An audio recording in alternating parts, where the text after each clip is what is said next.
Olá, pessoal, com muita alegria nós iniciamos a aula de número 4 e hoje nós falaremos especificamente sobre a cruz de Cristo. E para isso eu vou compartilhar a minha tela com vocês, deixa eu colocar aqui para o lado. O mais importante é vocês enxergarem a aula. E hoje nós falaremos especificamente sobre a cruz de Cristo. E eu gostaria de perguntar para vocês por que Jesus precisou morrer na cruz. Esperar um pouquinho para você pensar. Por que Jesus precisou morrer na cruz? É muito comum a gente falar, Jesus morreu na cruz para perdoar os nossos pecados. Mas por que a cruz foi um objeto pelo qual Deus escolheu para que Jesus perdoasse os nossos pecados, para que nós fôssemos salvos? Você já parou para pensar isso? Por que a cruz foi a única maneira que Deus teve para que isso pudesse ocorrer? E é isso que nós iremos conversar hoje. Nós vimos na aula passada que por causa da desobediência do homem, grandes coisas terríveis aconteceram sobre as nossas vidas. E através daquela decisão horrível do homem desejar ser igual a Deus, de quebrar o pacto realizado com Deus, de desobedecer aquilo que Deus desejava, o homem foi corrompido na sua totalidade. E por isso ele não pode mais se relacionar diretamente com Deus. Ele tem todas as suas partes dentro dele manchadas pelo pecado. Por causa disso, ele não sabe mais se relacionar com os outros homens. E o homem, a natureza, também não mais. Agora, com o suor do trabalho, ele vai ter que produzir.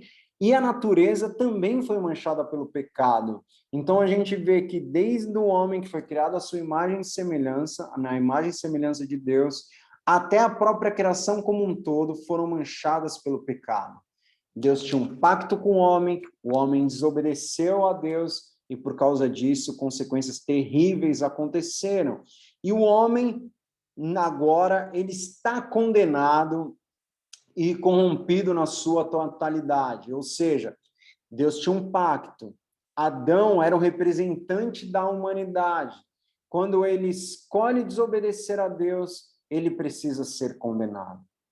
Ele precisa pagar pelo seu erro. E aí você pergunta, por que eu e você precisamos pagar o erro de Adão? Porque Adão era o representante da humanidade. Então, o erro de Adão se estende a todos nós. Então, quando nós nascemos, nós estamos condenados. E também nós somos corrompidos pelo pecado, ou seja, nós temos o pecado dentro de nós, e por isso que existe um grande problema dentro do nosso coração. E não existe nada que o homem faça para que ele seja salvo de sua condenação. Todos pecaram, como fala em Romanos, e estão destituídos da glória de Deus. O salário do pecado é a morte. Então, todos nós que estamos distantes de Deus e que não fomos resgatados por Cristo, nós estamos mortos. E morto não opta por nada. Não adianta, a gente não tem como optar pela vida, então não existe nada que eu e você façamos para que nós sejamos salvos. Não existe boas obras, não existe nada, porque nós estamos distantes de Deus, e quando estamos distantes de Deus, nós estamos mortos. Essa foi a condição que eu e você nascemos, como fala Davi no Salmo de número 51. E quando nós analisamos as Escrituras, nós vemos que Deus possui atributos, e um dos atributos de Deus é a sua imutabilidade, ou seja, Deus é imutável. Como fala em Malaquias 3:6, porque eu, o Senhor, não mudo. De novo, porque eu, o Senhor, não mudo. Deus é imutável, ele não muda. E isso é para o lado bom, mas também para o lado que nós não gostaríamos tanto. Então, se Deus é imutável, ele fez um pacto com o homem, não tem como ele ser contra ele mesmo, porque Deus também é justo. E se Deus é justo, Deus precisa condenar o erro de Adão. Porque Adão não realizou aquilo que Deus desejava. Adão desobedeceu a Deus e ele precisa receber a sua condenação. E por isso que Deus é justo, Deus é imutável e Deus precisa exercer a sua justiça. E a ira de Deus deve vir sobre o homem. E por isso que nós quando não estamos em Cristo, quando não fomos resgatados por Ele, eu e você somos condenados ao inferno, porque esse é o preço que o homem paga pelo erro que ele cometeu, certo? E quando nós olhamos as Escrituras, nós vemos que Deus, desde o Éden, promete que resolveria o problema do mal. Então, em Gênesis 3,15, como a gente viu na primeira aula, o proto-evangelho, do ventre da mulher viria aquele que pisaria na cabeça da cobra, ou seja, Deus já estava prometendo que um dia viria alguém que pisaria na cabeça da cobra e que destruiria o mal. Só que de Gênesis 3 a Gênesis 11, a gente vê quanto que o pecado destruiu a humanidade e quanto que o homem é capaz de fazer coisas ruins quando está distante de Deus. E a gente vê o ápice disso na Torre de Babel. Só que em Gênesis 12, Deus começa a esclarecer um pouco melhor esse plano. Ou seja, Deus chama Abraão, fala, sai da sua terra, sai da sua parentela e vai para a terra que eu lhe mostrarei. Abençoarei o que te abençoarem, amaldiçoarei o que te amaldiçoarem, se tu uma bênção, e todas as nações da terra serão benditas por causa do teu nome. Ou seja, Deus, através de Abraão, vai formar um povo. E através disso, ele irá abençoar toda a terra. Então, esse é o plano que Deus apresenta para Abraão. E por isso que Paulo, em Gálatas, vai falar que Abraão pré-anunciou o evangelho, que é as boas novas, ou seja, que Deus um dia irá resolver o problema criado pelo homem. E aí, através de toda a Escritura, Deus vai nos mostrar como que o sacrifício é um objeto de perdão dos pecados. Então, Deus vai estruturando desde lá de trás até a vinda de Jesus uma maneira para que ele pudesse nos perdoar e para que a sua ira não viesse sobre as nossas vidas, mas fosse sobre o próprio Cristo na cruz. Então, esse foi a maneira que Deus teve para que nós pudéssemos ser salvos e para que a ira dele não viesse sobre as nossas vidas. Então, Deus exerce a sua justiça onde? Na cruz. E por isso que a cruz de Cristo é o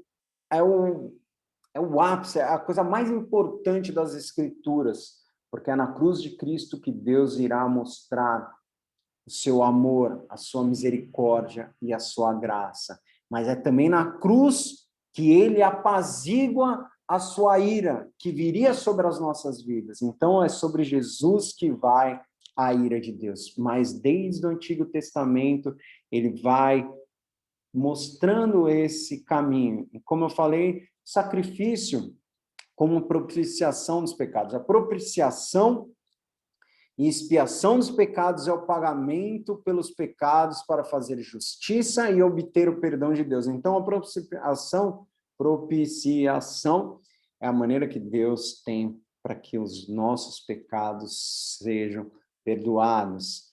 E como que o sacrifício foi instituído? Nós vemos que desde Adão e Eva até a morte de Jesus na cruz, um caminho é traçado. Quando Adão e Eva pecam, o que Deus faz? Ele sacrifica um animal e cobre eles para que eles não se sentissem envergonhados. Então, a gente vê que o pecado causa a morte. E precisou fazer um sacrifício para que eles pudessem não sentir-se envergonhados. Então, essa é a primeira vez que nós enxergamos um sacrifício nas Escrituras.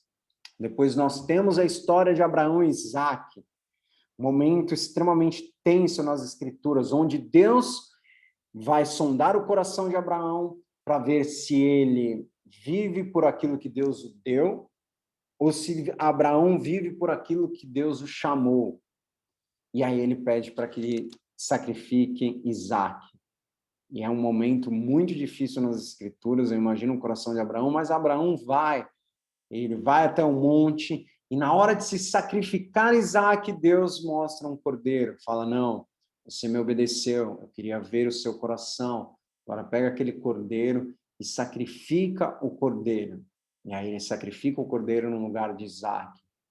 E aí a gente já começa a entender que um dia Deus enviaria o seu filho, o primogênito, como Isaac era o primogênito, para que resolvesse o problema. Então Deus já está apontando para a vinda do próprio Cristo, através dessa cena e através desse ocorrido.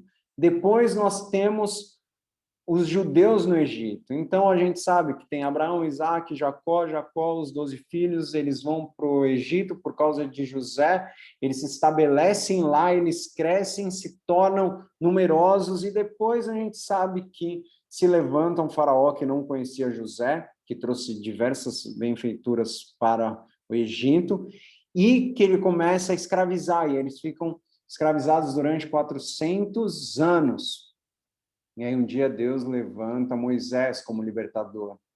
E aí, no último dia, antes, né, nós temos as 10 pragas, e a 10ª praga seria a morte do primogênito. Deus pede para que eles levassem para dentro de casa um cordeiro, para que eles comessem todo o cordeiro, para que eles sacrificassem todo o cordeiro, para que eles pegassem o sangue do cordeiro, passassem no batente da porta. E aí, naquela noite, onde todos os primogênitos do Egito morreriam por causa da condenação que Deus estava trazendo aos egípcios naquele momento, principalmente a Faraó, o Espírito passa sobre a casa de todos os hebreus. E por isso que nós, quando a Páscoa é instituída, porque do pachá, do hebraico pachá, ou seja, o Espírito passa. Daqui a pouco nós estamos chegando na Páscoa. Então, esse é um momento muito importante também na história, onde antes deles fugirem, né, saírem, fazerem o êxodo do próprio Egito, eles exercem o sacrifício dentro das casas, e esse sacrifício faz com que os seus filhos, os primogênitos, fossem poupados. Então, para que os primogênitos fossem poupados, um cordeiro precisou morrer.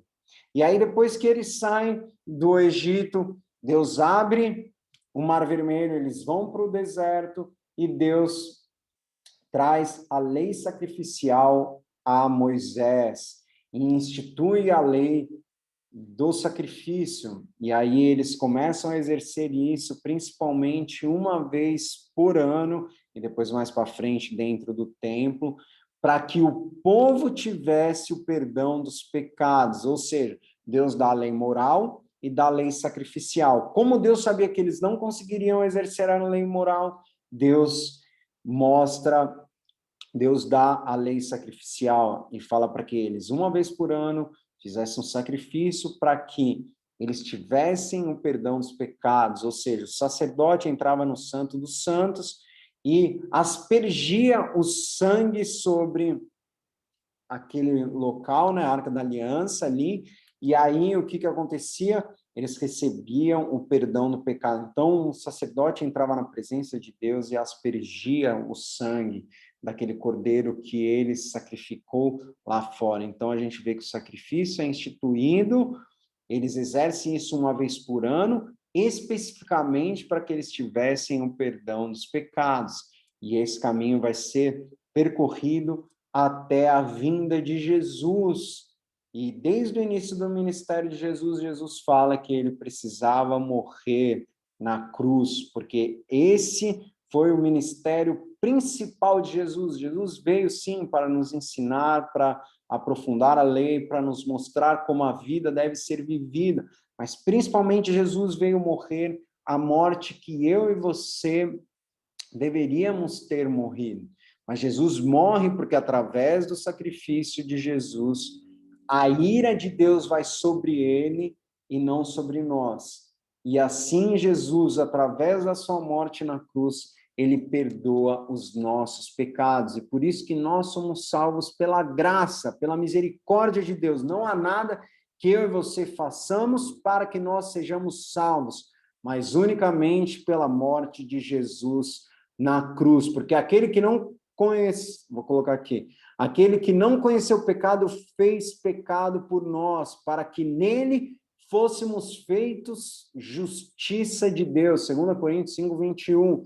Portanto, não há condenação para aqueles que estão em Cristo Jesus, ou seja, se nós fomos salvos por Cristo, nós não temos mais condenação, porque Cristo morreu pelos nossos pecados, e Cristo morreu a morte que eu e você deveríamos morrer, e por isso que a palavra fala, pois do agrado de Deus que nele habitasse toda a plenitude, por meio dele reconciliasse consigo todas as coisas, tanto as que estão na terra, quanto as que estão nos céus, estabelecendo a paz pelo seu sangue derramado na cruz. Então, a morte de Jesus na cruz, ela não só estende para que eu e você sejamos salvos, mas sim para que todas as coisas sejam restauradas. Relacionamento com o homem e Deus, porque quando Deus morre na cruz, o véu se rasga do templo, o véu que separava o santo dos santos do restante. Ou seja, não existe mais sacrifício, porque Jesus se fez sacrifício por nós. E Deus morrendo na cruz não precisa de mais nada. Só precisa unicamente de crermos que ele morreu pelas nossas vidas. E por isso que a palavra fala, pois vocês são salvos pela graça, por meio da fé. E isso não vem de vós, é dom de Deus, não por obras para que ninguém se glorie.